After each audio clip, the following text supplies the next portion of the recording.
Now we come to the next 9.4.40. Once, when the Exalted One dwelt among the Malas near their market town called Uruvela Kappa, and had one morning robed early, taken bowl and cloak, entered Uruvela Kappa for alms, gone his rounds, returned and eaten his meal, he called the Venerable Ananda and said, "Please wait here, Ananda, while I am gone into Mahavana for the midday rest." Let's stop here for a moment. Mahavana means the great grove or the great forest. And normally after eating their meals, the monks go to secluded places, forests. So here the Buddha wanted to go into the great forest. And Venerable Ananda replied, "Yes, Lord." And the Exalted One entered Mahavana for the midday rest and sat down at the foot of a tree. Now the good man Tapusa visited the Venerable Ananda, saluted him and sat down at one side. And so seated he said thus, "We householders, Reverend Ananda, are pleasure seekers, pleasure fond, pleasure doting, pleasure mad. And being so, it seems a real precipice to us, this giving up of all. Yet I have heard, Reverend Sir, that in this Dhamma Vinaya, the heart of every young monk leaps up at this giving up or renouncing, becomes calm, steadfast, and inclined thereto, seeing it is the peace. There, Reverend Sir, is the difference in this Vinaya between and the ordinary person, I mean in this giving up." Venerable Ananda said, "This indeed is a topic for talk, good man. Let us go and see the Exalted One. We will visit him and tell him the matter. And as the Exalted One explains, so we will bear it in mind." "Very well, sir," replied the good man to the Venerable Ananda. And the Venerable Ananda went with the good man Tapusa and visited the Exalted One, saluted and sat down at one side. And the Venerable Ananda told the Exalted One all the good man had said. And the Buddha said, "It is verily so, Ananda, it is verily so. When I was but a being awakening, Ananda, and not wholly awakened, before there was full awakenment, I thought thus, good is the giving up of all, good it is to go apart. But my mind leaped not up, became not calm, steadfast, nor inclined to this giving up, though I saw it is the peace. And I thought, now what's the cause, the reason? Then I thought, the peril of pleasures is not seen by me, is not made much of by me. The advantage of this giving up is not won, is not enjoyed by me. So my mind leaps not up, becomes not calm, steadfast, nor inclined to this giving up, though I see it is the peace. And I thought, if seeing the peril of pleasures I were to make much of it, if winning the advantage of this giving up I were to enjoy it, it would surely happen that my mind would leap up, become calm, steadfast, and inclined to this giving up on seeing it to be the peace." And just stop here for a moment. So here the Buddha is saying that even though when he first renounced, he thought it is good to give up, to go apart, but his mind did not really welcome it, and did not become calm or inclined to this giving up. And he realized that because the danger of sense pleasures was not seen by him. So you can see that it is necessary to see or to realize the danger of sensual pleasures, to see that it leads to a greater craving. If we indulge in sensual pleasures, it leads to a greater craving for it, because it cannot be satisfied. And the Buddha gave a parable in the Majjhima Nikaya about a butcher and a dog. The Buddha said, a hungry dog saw a butcher carving the meat from the bones.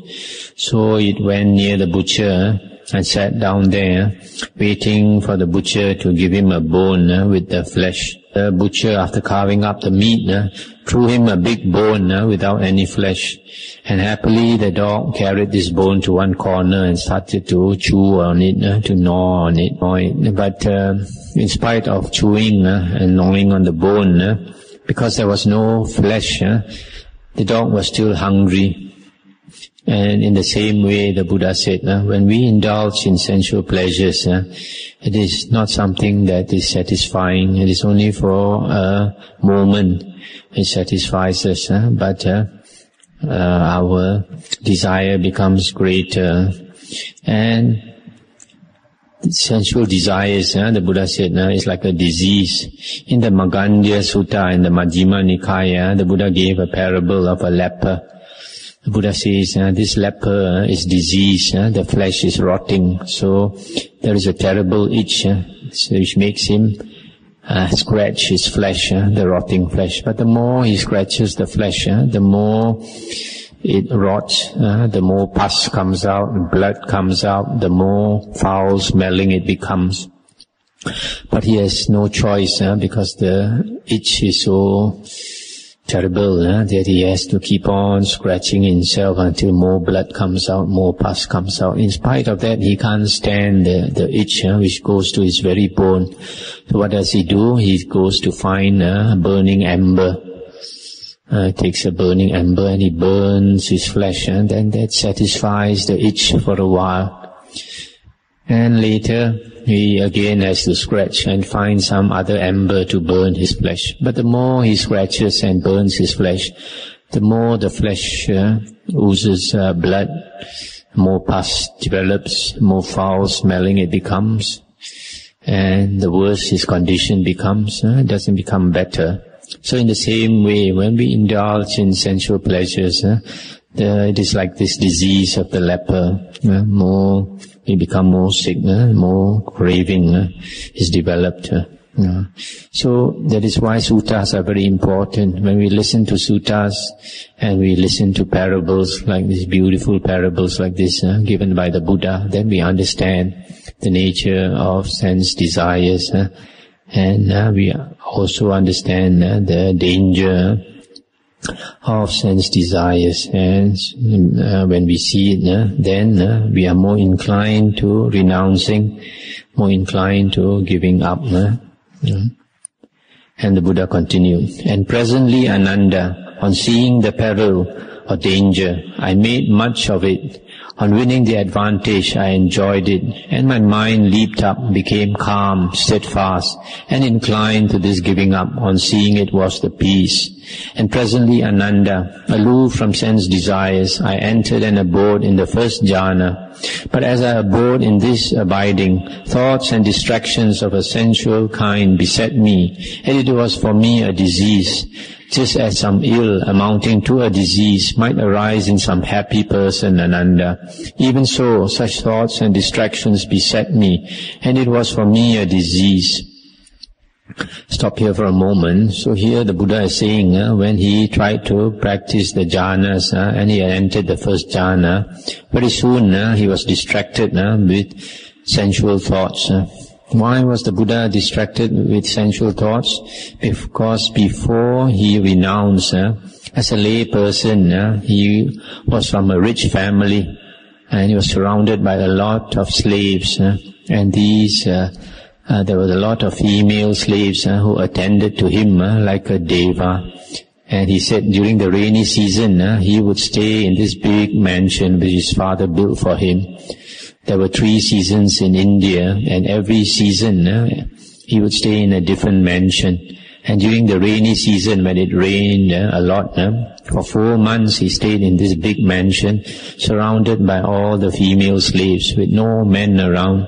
So he enjoyed a lot of sensual pleasures. And because of that, when he became a monk and tried to practice, these sensual memories of sensual desire came and disturbed him. And when he entered the jhanas, the thoughts of the sensual kind distracted him, and he came out of the jhanas. Jhanas are states that we have to practice continually to be able to abide long in them. Otherwise, you enter a jhana for a short while and you just come out of it automatically. Then the Buddha continued, then I thought, what if I were to suppress applied and sustained thought and abide in the second jhana, the third, the fourth jhana, the sphere of infinite space, of infinite consciousness, of nothingness, of neither perception nor non-perception, in the ending of perception and feeling. And presently, Ananda, passing wholly beyond the sphere of neither perception nor non-perception, I entered and abode in the ending of perception and feeling. And I saw by wisdom that the asavas were completely destroyed. And so long, Ananda, as I attained not to, emerged not from these 9 attainments of gradual abidings, both forwards and backwards, I realized not completely as one wholly awakened, the full perfect awakening, unsurpassed in the world with its gods, Maras and Brahmas, on earth with its recluses, Brahmins, Devas and men. But when I attained to and emerged from these abiding suchwise, then wholly awakened, I realized completely in the full awakening, unsurpassed. Then knowledge and vision arose up within me. My mind is released, and this release is unshakable. This birth is final. There is now no more becoming again. That's the end of the sutta. So in this last part, the Buddha is saying that he managed to control his mind and attain all the jhanas, all the 4 rupa jhanas, the 4 arupa jhanas, and finally attain the ending of perception and feeling, cessation of perception, destroyed the asavas. And the Buddha has said in this last part, so long, Ananda, as I attained not to, emerged not from these 9 attainments of gradual abidings, both forwards and backwards, I realized not completely as one wholly awakened, the full perfect awakening, unsurpassed in the world. So the Buddha said, as long as he did not attain these 9 gradual abidings, namely the jhanas, all the you can call them all the 9 jhanas, both forwards and backwards. He did not attain full awakening, full enlightenment. But after he had attained all the 9 jhanas, forwards and backwards, then only he attained the supreme enlightenment, which shows the importance of attaining the jhanas. But however, it doesn't mean that psychic power, some people confuse jhanas with psychic power. They think that by attaining jhanas, automatically one attains the psychic powers. This is not so, because we find like Venerable Sariputta, in the Majjhima Nikaya, it is stated that Venerable Sariputta has attained all the jhanas. However, Venerable Sariputta has none of the psychic powers. So you must not confuse the jhanas with psychic powers. The next sutta is 9.4.42. Once when the Venerable Ananda was dwelling near Kosambi in Gosita Park, the Venerable visited him, and after exchanging the usual polite talk, sat down at one side. And so seated, he said to the Venerable Ananda, "This reverend sir was said by the Deva Panchala Chanda. From whose escape he found, quick sage, who woke to jhana, awakened, seer, adept, withdrawn. Now what, sir, is the news, and what the way of escape declared by the exalted one?" And the Venerable Ananda replied, "These 5 strands of sense desire, reverend sir, are called the news by the exalted one. Forms cognized by the eye, longed for, alluring, pleasurable, lovely, bound up with passion and desire, sounds cognized by the ears, tastes by the tongue, contacts by the touch, longed for, alluring, pleasurable, lovely, bound up with passion and desire. These 5 strands of sense desire are called the noose by the Exalted One. Consider, Reverend Sir, the monk who, aloof from sense desire, enters and abides in the first jhana. Thus far, Reverend Sir, in one particular did the Exalted One declare a way of escape from the noose. And there too is the noose. And what is there? In so far as thought applied and sustained is not ended, that there is the noose. Now consider, sir, the monk who enters and abides in the second jhana, the third, the fourth, in the sphere of infinite space, of infinite consciousness, of nothingness, of neither perception nor non-perception, in the ending of perception and feeling, and sees by wisdom that the asavas are completely destroyed. Thus far, and with no further particular, did the Exalted One declare a way of escape from the noose. That's the end of the sutta. So here, the monk is asking the Venerable Ananda, what is the noose? The noose is like the rope that is tied around one's neck. When you're going to hang somebody, you put a noose around his neck, this rope around his neck. So, the Venerable Ananda is saying, the 5 strands of sense desire, forms, sounds, smells, taste, and touch. These are the things that bind us like a noose on around our neck. We are caught by Mara. Mara has put a rope around our neck, and we are in control of Mara because of the 5 senses. And the way of escape that the Buddha has declared is the first jhana, the second jhana, third, fourth jhana, sphere of infinite space, of infinite consciousness, nothingness, neither perception or non-perception, and in the ending of perception and feeling. These are the ways of escape from Mara's noose.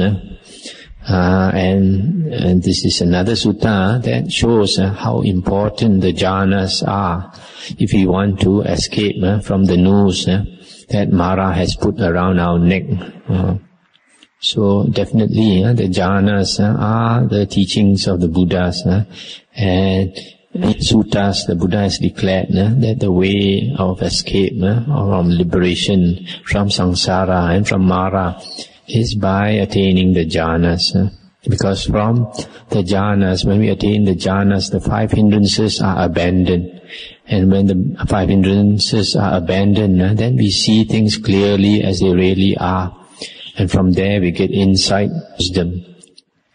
The next sutta is 9.5.43. Body witness, he is called Sir. And as to what has the body witness been declared by the Exalted One?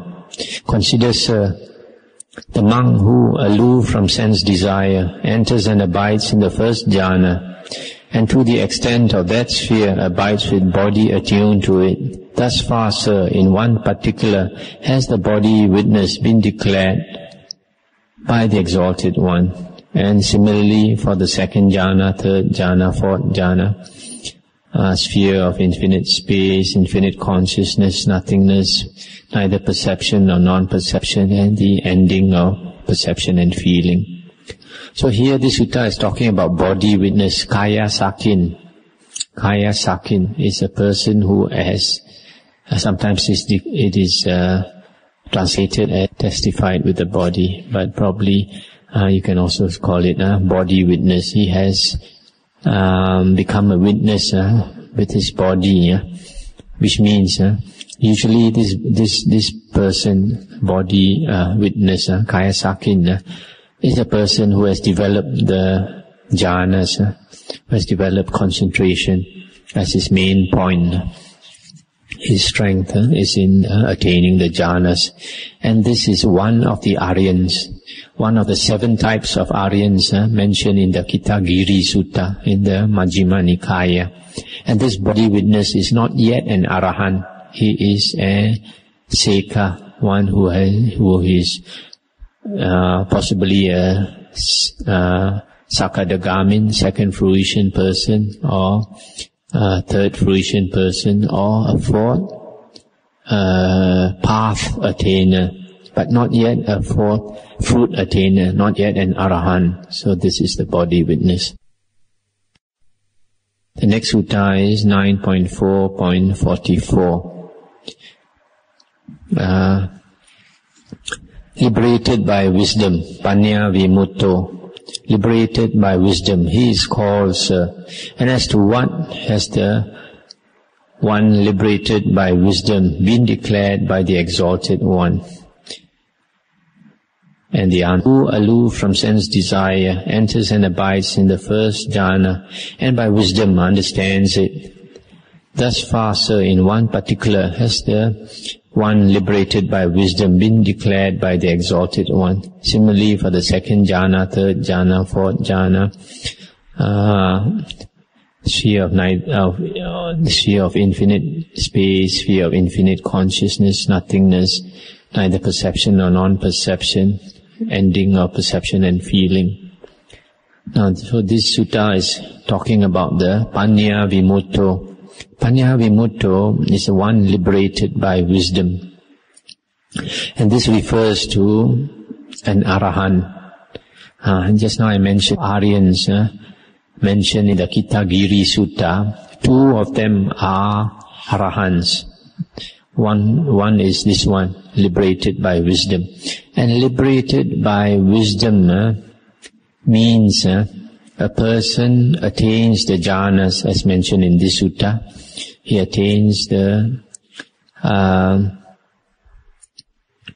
he has attained the jhanas. But when he is liberated, at the moment of liberation, he does not use the jhanas. For example, Venerable Sariputta had attained all the jhanas. And one day when the Buddha was talking to an external ascetic, Venerable Sariputta stood by the side of the Buddha and took a fan and was fanning the Buddha. And he was fanning the Buddha, he was listening to the conversation between the Buddha and the external ascetic. And when he was suddenly he attained insight, and he attained liberation.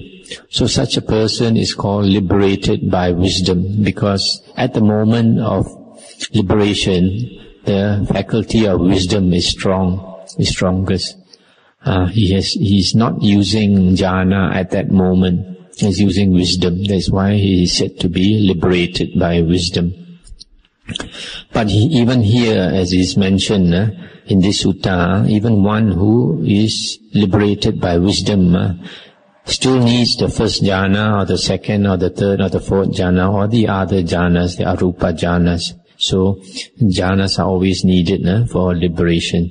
But it is interesting here that even a person who attains the first jhana can attain liberation, but this is not always the case.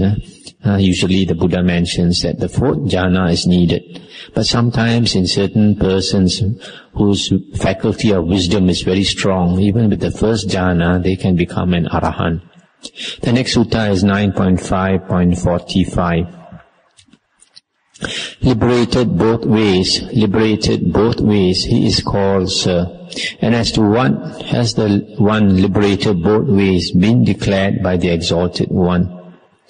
Consider, sir, the monk who, aloof from sense desire, enters and abides in the first jhana, and to the extent of that sphere abides with body attuned to it, and by wisdom understands it. Thus far, sir, in one particular, has the one liberated both ways been declared by the Exalted One. Similarly, the etc. enters and who with the stilling of applied and sustained thought, enters and abides in the second jhana, in the third jhana, fourth jhana, and the other jhanas, and abides with body attuned to it, and by wisdom understands it. And then, in that particular, has the one liberated both ways been declared by the Exalted One. So here the sutta is talking about the Ubato Bhaga Vimutto, one who is liberated by both ways. This one who is liberated by both ways means that he is an Arahant, liberated by wisdom and liberated by mind. If you compare with other suttas, you find that this person is an Arahant liberated by wisdom and by mind. Now in certain suttas, he is also said to be one liberated by mind. Chitta Vimutto, liberated by mind. These are all the same. Liberated both ways, liberated by wisdom and by mind, and liberated by mind. These are all the same Arahant. And what it means is that this person, at the moment of liberation, he is liberated by wisdom and by mind at the same time. What it means is this person attains the jhanas, and after attaining the jhanas, he used that still mind to, like the Buddha, contemplate the past lives. The Buddha attained the three knowledges. First knowledge was the recollection of past lives. The second one was using the Deva eye, seeing beings dying and being reborn according to karma. That's the second knowledge. The third one is the contemplation of the Four Noble Truths. And from there he attains arahanthood. So this one, liberated both ways, is the one who attains the jhanas, and using that still state after the jhanas to contemplate and attain liberation. In other words, during meditation, a person who attains the jhanas during meditation and becomes an arahant is one who is liberated both ways, different from the one who is liberated by wisdom, who just listens or contemplates without attaining the jhanas and attains liberation.